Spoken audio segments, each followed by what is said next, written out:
akhirat kelak, ahli solat akan membawa pahala solatnya, ahli puasa akan membawa pahala puasanya, ulama dan ahli ilmu akan membawa pahala ilmunya, ahli Al-Quran akan membawa pahala tilawahnya, sementara ahli sedekah akan membawa semua pahala ahli solat, ahli puasa, ahli ilmu dan ahli Al-Quran.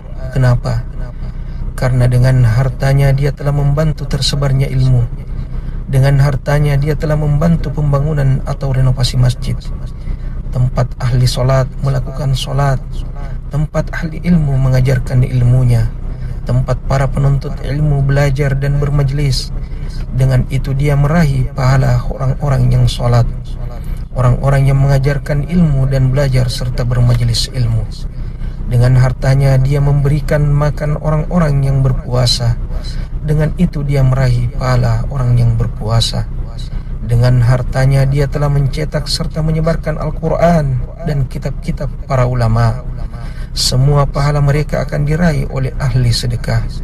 Wallahi, demi Allah, kelak di akhirat ahli sedekah adalah orang-orang yang bahagia dengan pahala sedekahnya, pahala besar yang dia tidak sangka-sangka. Allah Azza wa Jalla berfirman, "Mathalul ladzina yunfiquna amwalahum fi sabilillah kamathali habbah anbatat sab'a sanabila fi kulli sumbulatin mi'atu habbah wallahu yudha'ifu liman yasha' wallahu wasi'un alim." Perumpamaan sedekah yang dikeluarkan oleh orang-orang yang menafkahkan hartanya di jalan Allah adalah serupa dengan sebutir benih yang menumbuhkan 7 bulir. Pada tiap-tiap bulir 100 biji. Allah melipat gandakan ganjaran bagi siapa yang dia kehendaki. Dan Allah maha luas karunia-Nya lagi maha mengetahui. Al-Quran Surah Al-Baqarah ayat 261. Betapa besar pahala bagi mereka yang berinfak di jalan Allah Azza wa Jalla.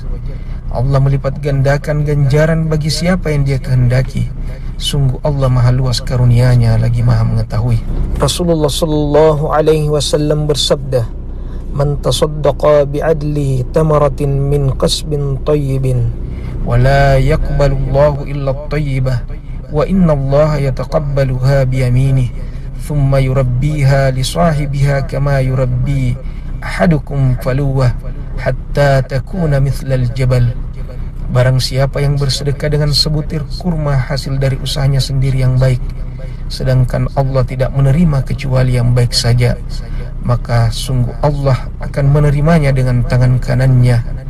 Allah akan memelihara dan mengembangkan pahala sedekah tersebut, sebagaimana salah seorang di antara kalian memelihara dan membesarkan kuda kecilnya, hingga kelak di akhirat tiba-tiba dia melihat pahala sedekah sebesar gunung.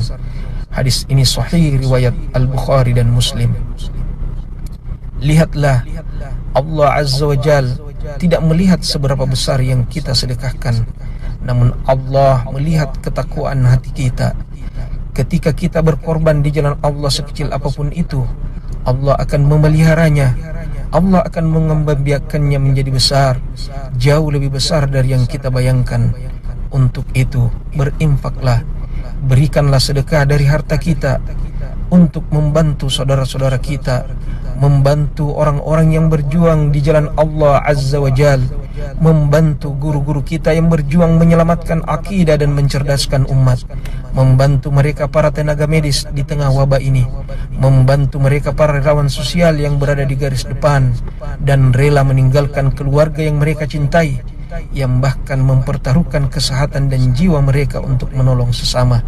Saudaraku, ambillah bagian, jangan pernah ketinggalan, jangan pernah menyesal ketika orang-orang bahagia dengan pahala sedekahnya, sementara kita hanya meratap penuh sesal.